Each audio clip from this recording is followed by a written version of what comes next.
Welcome to episode 1, Rupture Why One Word Made Everyone Nervous. All right, let's settle in. If you're listening right now, you've probably felt it too. That strange feeling like the world is loud, everyone's talking at once, and nobody's explaining how anything actually works.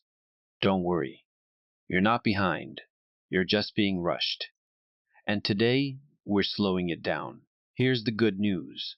If civilization were actually collapsing, your phone wouldn't still be asking you to update apps. So let's relax, elbows up, but anchored to the desk. The word that started it.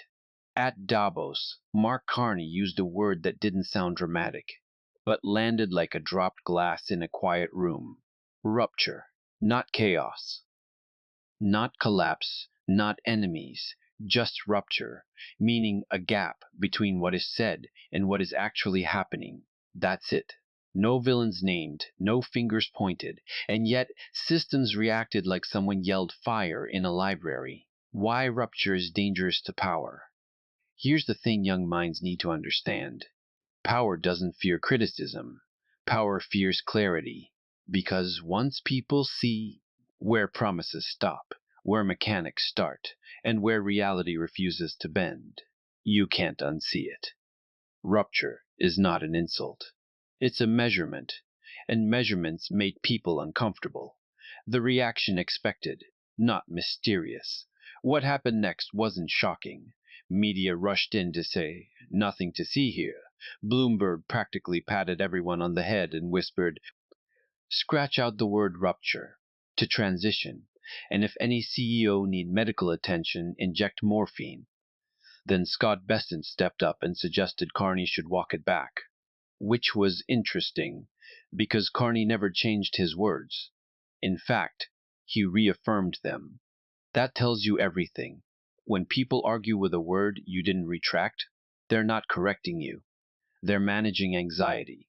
Think of it like this. If someone calmly says, "Hey, there's a crack in the wall," and the response is, "How dare you say crack?" You're not dealing with masonry anymore. You're dealing with psychology. What rupture actually does?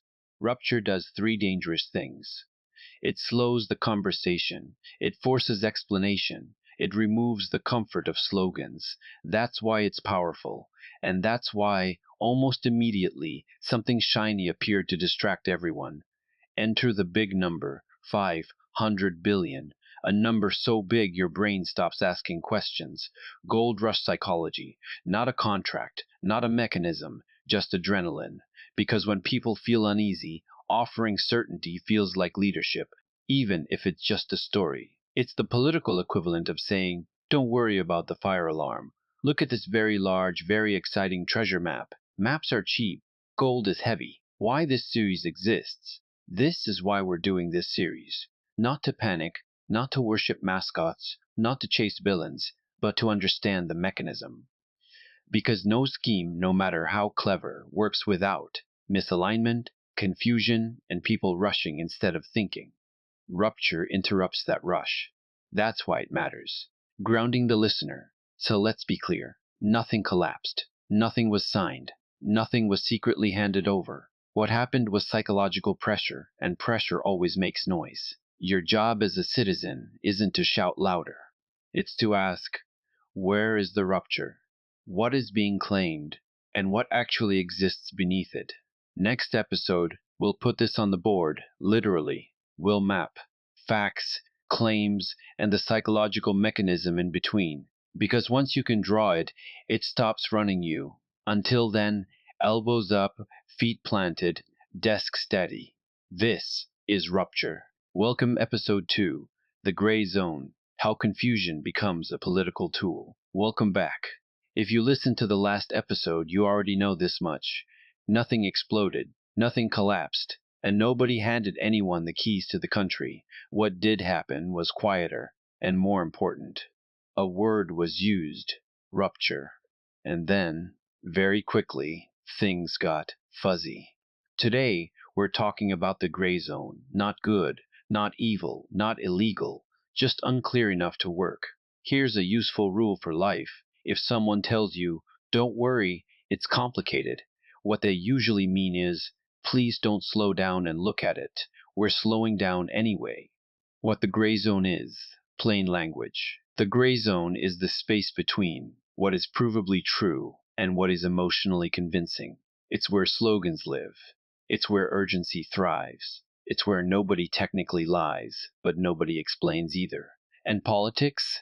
Politics loves the gray zone. Because clarity limits movement, confusion creates room. Why young voters should care. If you're a new voter, this matters more than you think. No one needs to steal your vote if they can just rush your attention. No one needs to break laws if they can exhaust your focus. The gray zone doesn't cancel democracy, it wears it out. The mascot versus the machine. Here's where it gets interesting. In every political system, there are two layers. The visible actor, the speaker, the face, the confidence, the soundbite, the invisible engine, the planners, the strategists, the people who never need applause. The mascot talks, the engine calculates, and the gray zone is the space that keeps them connected without being examined. Think of it like this. The mascot waves from the parade float. The engine built the float, picked the route, and already sold tickets for the next one. The float gets blamed. The engine stays invisible. Why confusion is not an accident. Here's the key insight. Confusion is not a failure of communication. It is often the product. Because when things are unclear, people argue sideways, camps form quickly, and nuance disappears. That's when loyalty replaces thinking. And loyalty is easier to manage than questions. This is why the word rupture mattered. Because rupture does something dangerous to the gray zone. It asks, where exactly is the gap? Not who's good, not who's bad. Just what was promised, what exists, and what's missing in between. That's not drama, that's accounting. Humor edge. And let's be honest, accounting has never been popular with people selling miracles. What this means for voting. Here's the reassuring part. Your vote is not weak. It doesn't lose power because of big speeches, or big numbers, or big emotions. It loses power when you feel rushed, confused, or pressured to pick a side before you understand the mechanism. The moment you ask, what's clear and what's deliberately fuzzy, you step out of the gray zone. Protecting the system without panic. Protecting democracy doesn't require panic. It requires pattern recognition. Ask simple questions. Is this a fact or a feeling? Is this a plan or a promise? Who benefits if I don't slow down? If answers get slippery, you've found the gray zone. That's not treason. That's not collapse. That's a signal to pause. Closing steady, encouraging. So here's your takeaway for today. Democracy doesn't die in darkness, it erodes in fog, and fog clears not with shouting, but with patience and light. Next episode, we'll draw the full map, the mascot, the engine, and the downstream effect on citizens. Until then, elbows up, mind steady, vote informed, no panic required. Welcome to episode 3. The mascot, why the face is loud and the engine is quiet. Welcome back. So far we've talked about rupture, and we've walked through the gray zone. Today, we meet the most visible part of the machine, the part everyone recognizes, the part that waves, the mascot. Opening humor, light grounding, quick reality check. If politics were a construction site, the mascot would be the guy in the bright vest pointing confidently, while the actual blueprints stay folded in someone else's pocket. Nothing wrong with the vest. Just don't confuse it with the building. What a mascot actually is. A mascot is not stupid. A mascot is not random. A mascot is not an accident. A mascot is a delivery system. They carry urgency, confidence, certainty, and simple answers. Their job is not to explain complexity. Their job is to absorb attention, and attention is valuable. Why this matters to new voters. If you're voting for the first time, here's something important. You are not being targeted because you're naive. You're being targeted because you're forming habits. How you learn to listen now, how you decide what sounds credible, that sticks. Mascots don't try to convince you with detail. They try to make you feel like, finally, someone is decisive. Decisive feels good. Understanding takes effort. Why young business owners feel the pressure. Now let's talk directly to young business owners. Startups, trades, small companies, people building something real. You feel pressure differently. You hear phrases like credit access, investment pipelines, unlocking capital, and suddenly numbers get very big. 500 billion big. That's not policy yet. That's psychology. The credit line illusion. Here's how fake gold rushes work. They don't promise money tomorrow. They promise possibility today. And possibility triggers ambition, fear of missing out, and alignment. But here's the quiet truth. A credit line is not wealth. A credit line is not fruit. It's debt, regulation, conditions. And in Canada, Canadian systems don't just let money rush in like a stampede. They prune, they audit, they slow things down. Sycamore trees don't survive long in Canadian winters. You can shout gold rush all you want. But if the soil doesn't support it, all you get is muddy boots and disappointment. Why mascots use big numbers? Big numbers do three things very well. 1. They silence skepticism. 2. They compress time. 3. They reward loyalty. When people hear a huge number, they stop asking, how, and start asking, am I in or out? That's not economics. That's pressure alignment. This is why Rupture disrupted things. Rupture doesn't attack the mascot. It ignores them. It looks past the vest and asks, what's actually being built? And that's uncomfortable. Because mascots need motion. Rupture demands inspection. Here's the reassuring part. Canadian law is boring on purpose. It exists to prevent sudden capital floods, unaccountable leverage, and emotional economics. That's not weakness. That's guardrails. No matter how loud the mascot, the system still asks for paperwork. So here's the lesson. Calm and clear. Mascots speak loudly because engines don't need to. Big numbers excite because they shortcut thinking, and fake gold rushes collapse quietly, not dramatically. Your power, as a voter, as a builder, as a citizen, is not to cheer or panic. It's to pause. Ask, is this fruit or just fertilizer? Next episode, we'll go one layer deeper. We'll talk about the invisible engine, the think tanks, the planners, the agendas that don't need faces. Because once you understand the engine, the mascot stops feeling intimidating. Until then, elbows up, roots deep. Winter-ready systems. No panic. Just clarity. Welcome to Episode 4, The Invisible Engine, How Power Moves Without a Face. All right, by now we've done the hard part. We slowed down, we separated noise from structure, we kept our elbows up without knocking over the desk. Young voters, young entrepreneurs, citizens who don't have time for theater. This episode is for everyone, because a nation doesn't need shouting to assemble. It needs clarity. Here's the strange comfort. If power were truly all-powerful, it wouldn't need meetings. The fact that it plans tells you everything. What the invisible engine is. The invisible engine is not a villain. It's not secret societies. It's not a shadow government. It's not a movie plot. It's organized thinking. Think tanks, policy shops, strategy rooms, economic planners. They exist in every system. They always have. Ideas don't just float into law. They're built, tested, rewritten, timed. The engine doesn't shout. It prepares. Why the engine needs no face. Faces attract attention. Engines avoid it. The engine prefers plausible deniability, multiple pathways and time. That's why mascots exist. Not as puppets, but as interfaces.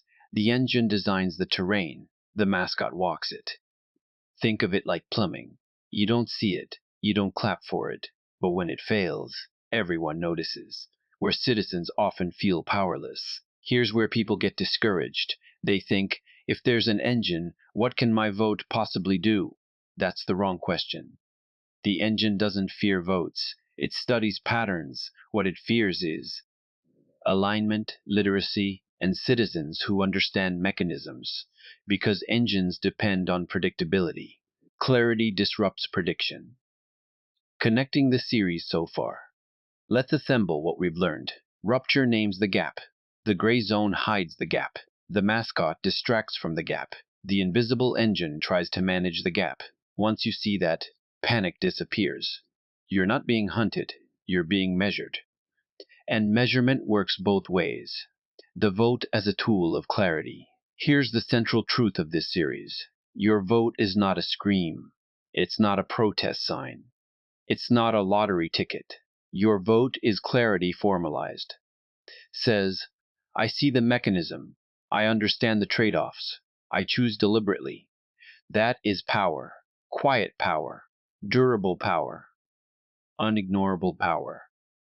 Engines hate surprises, and nothing surprises them more than citizens who read the manual. Why we don't backtrack. Let's be very clear. We don't backtrack into fear. We don't backtrack into hero worship. We don't backtrack into slogans. Nation doesn't move forward by being louder. It moves forward by being legible to itself. Clarity is order. Order is agency. Agency is sovereignty, reassurance without softness. No system is perfect. No engine is neutral. No mascot is harmless. That doesn't mean collapse. It means responsibility, and responsibility shared by millions of informed citizens outweighs any room full of strategists, every time. So this is where we stand. Order assembled, tools identified, no panic, no retreat. Your vote matters, not because it fights the engine, but because it defines the terrain it must operate on. That's real power. Next episode, we'll bring it home. Downstream effects. What actually touches daily life. Until then, elbows up, eyes clear, vote steady. Welcome to episode 5, Downstream Effects, where all this actually touches your life. All right. Up to now, we've talked about ideas that live upstream. Rupture, gray zones, mascots, invisible engines. Today, we talk about the part nobody can ignore. Downstream effects. This is where politics stops being a debate and starts being your Tuesday. If politics were a river, most arguments happen way upstream, where the water looks calm and impressive. Downstream is where you find flooded basements, broken bridges, and people asking, why didn't anyone warn us? Today, we're putting on boots. What downstream really means. Downstream effects are not theories. They are court delays, higher costs, slower services, uncertainty for businesses, and fatigue for families. They don't arrive with speeches, they arrive quietly. And by the time people notice, the upstream conversation has already moved on. How pressure politics becomes public cost. When political pressure is applied, through urgency, confrontation, or narrative force, the strain rarely lands where the pressure was aimed. On clerks, on small business owners, on families waiting for decisions, on young people trying to plan a future. The system absorbs shock by passing it down. That's not cruelty, that's mechanics. Power throws stones upstream. Citizens get the splash. Examples without panic. Let's keep this concrete and calm. When funding is threatened, courts don't stop existing. They slow down. When uncertainty rises, investment doesn't flee dramatically. It hesitates.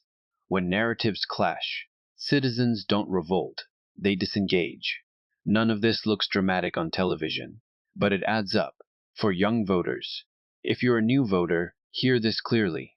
Downstream effects are how you experience governance. Not through ideology, not through slogans, through wait times, job stability, access to justice, and trust that rules apply evenly. That's why clarity matters. Not because it wins arguments, but because it reduces friction in daily life. For entrepreneurs and workers, if you're building something, a business, a trade, a career, you don't need perfection.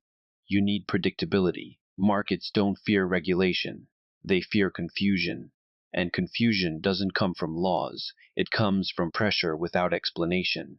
Connecting back to the series, this is where all 5 episodes lock together. Rupture names the gap, the gray zone hides it, the mascot distracts from it, the invisible engine manages it, downstream effects make it real. If you skip the first 4, you never understand the 5th. If you ignore the 5th, nothing else matters. But if the sink doesn't drain, someone's grabbing a wrench. Why clarity is the real tool. Here's the quiet truth. Most citizens don't demand perfection. They demand coherence. They want to know what's happening, why it's happening, and how long it will last. Clarity reduces downstream damage. Confusion multiplies it. The vote revisited. This brings us back to the vote. Your vote is not just a choice of leader, it's a feedback signal. It tells the system what tactics are tolerated, what pressure is rejected, and how much ambiguity is acceptable. That shapes downstream outcomes more than any headline. So here we are, order assembled, mechanisms understood, effects made visible. No panic, no retreat, no illusions, just citizens who know how the river works and where to reinforce the banks. Elbows up, eyes forward, vote with clarity. That's how a nation stays steady. Welcome to the final coda, the letter, when political pressure collides with the rule of law. Before we close this series, there's one last piece that needs to be set straight. Not loudly, not emotionally, but clearly. The letter. The one sent by Daniel Smith to the Prime Minister, threatening to withhold provincial funding tied to the functioning of courts if demands around judicial appointments were not met. This matters, not because it worked, but because of what it reveals. First, what this is not. Let's be disciplined. This was not a coup. This was not lawlessness. This was not treason. Canada's constitutional structure held. The federal government rejected the demand. Judicial independence remains intact, so no panic. What the letter actually reveals. This letter reveals an ideological tension, not a legal collapse. Canada's system is built on a hard line. Law is separated from political leverage. Judges are insulated precisely because they must rule against government sometimes, and power cannot be allowed to punish them indirectly. The letter tested that line, not by crossing it outright, but by leaning weight against it. That distinction matters. Timing is not neutral. Now let's talk about timing. This move did not happen in isolation. It followed. The Davos speech, the use of the word rupture, heightened cross-border political anxiety and escalating pressure narratives. In moments like this, institutions experience stress, and when systems are stressed, boundary testing increases. That doesn't require malice. It requires ideological alignment with pressure politics. As the saying goes, those who resemble each other tend to assemble. Why this method is bureaucratically sharp and dangerous. This tactic wasn't theatrical. It wasn't impulsive. It was bureaucratic, which makes it more serious. Threatening to impair court operations in order to force leverage does not punish Ottawa. It punishes Albertans waiting for trials, families in family court, businesses resolving disputes, victims seeking closure. In other words, the people who rely on the system most. That's not strength. That's self-inflicted institutional damage. There's a saying in politics, if you don't listen to me, I'll hurt myself. That's not leverage. That's not strategy. That's institutional self-harm. No one wins, nothing improves, and the damage lands far away from the people making the threat. You don't strengthen governance by sabotaging your own machinery. That's not rebellion. That's negligence dressed up as resolve. Why? This ideology must be rejected clearly. Let's be very firm here. Using public services as bargaining chips is not compatible with a strong Canada. Courts are not pressure valves. They are foundations. You don't shake the foundation of your own house because you're angry at the neighbor. That's not courage. That's recklessness. Why the federal response was correct. Ottawa rejected the demand quickly and cleanly because it had to. Once funding becomes a tool to influence judges, even indirectly, the separation of powers collapses. This is not a partisan issue. It is a constitutional necessity. The refusal was not an insult. It was a safeguard, bringing the series full circle. Rupture exposed stress. The gray zone amplified confusion. The mascot absorbed attention. The invisible engine tested boundaries. Downstream effects revealed who would pay. The letter fits the pattern. Not as a master plan, not as a conspiracy, but as a pressure reflex in a stressed system. Final grounding message to citizens. Here is the calm truth. Canada does not need escalation. Canada does not need self-damage. Canada does not need imported pressure politics. Canada needs boring law, independent courts, slow processes, and citizens who understand why that boredom is precious. That is strength. So we end where we began. Elbows up, but hands steady. Clarity over pressure. Law over leverage. Humor over hysteria. No backtracking, no panic. Just a country that knows the difference between testing a system and damaging it. That's the line. And now, you know how to see it.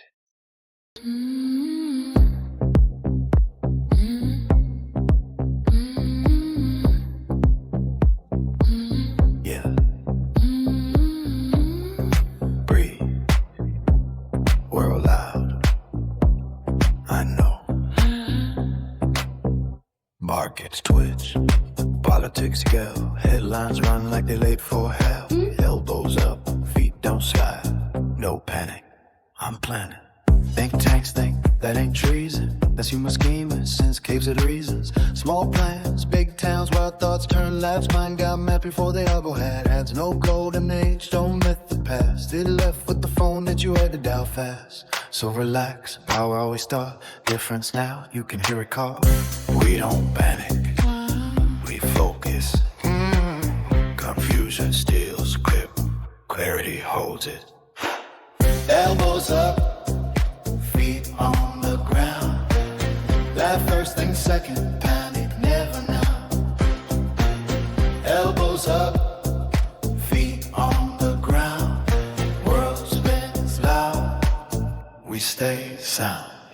Davos lights, one word drop, no names named, still the clock stop. Rupture, not flames, not flare, just the gap between talk and wire. Words here, reality there, clean enough you can measure the air. Nobody pouring it, nobody sued, still systems flinch like they bruise.